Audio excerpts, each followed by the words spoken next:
I'm sure that you guys have all heard about the submarine that is at the bottom of the Atlantic Ocean right now. They were looking for the Titanic, and I am a risk taker in my life. I've been to the deserts of Syria, the only person there without a gun right before everything blew up, slept on the Amazon jungle floor, got kicked out of Russia, had to cross the Mongolian border on foot, climbed some pretty decent sized mountains, not Mount Everest or anything, but I wouldn't do that personally. I'm just not that big of a fan of the ocean. And what are you going to see? You're going to see a piece of hunk of metal that's at the bottom of the ocean, as though that's some spiritual experience in doing so.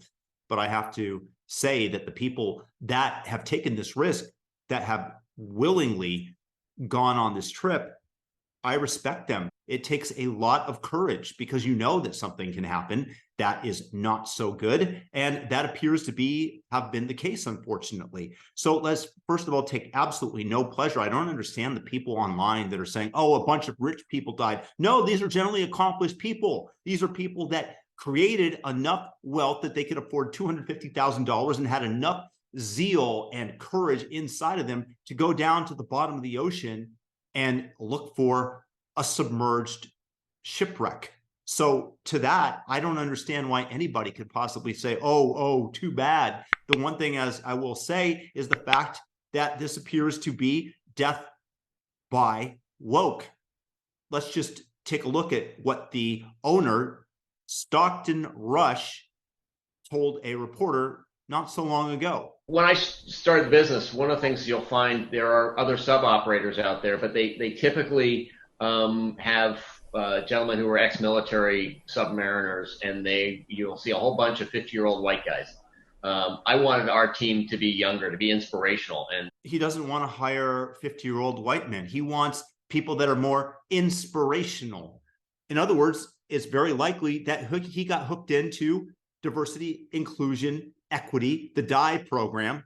That is essentially what he hooked himself and his whole crew into.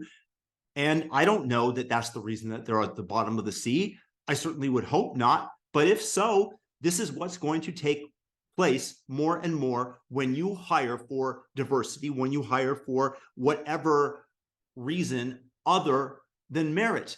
He doesn't want to hire the 50-year-old white military guys that take this seriously, that understand the risk, that have the experience maybe to get out of this situation. And if you want to hire based on that, then this is going to happen more and more. I'm going to tell you that I would not want to have a diversity hire as a surgeon. Give me the Asian any time, because they had the hardest time to get to their place in the profession versus somebody that just was escorted through school based on their skin color.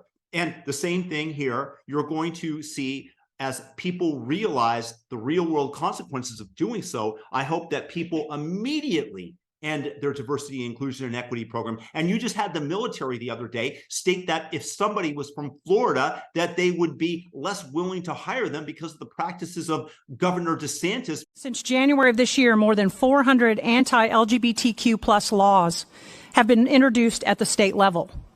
That number is rising and demonstrates a trend that could be dangerous for service members, their families, and the readiness of the force as a whole. When I look at potential candidates, say for squadron command, I strive to match the right person to the right job. I consider their job performance and relevant experience first. However, I also look at their personal circumstances, and their family is also an important factor.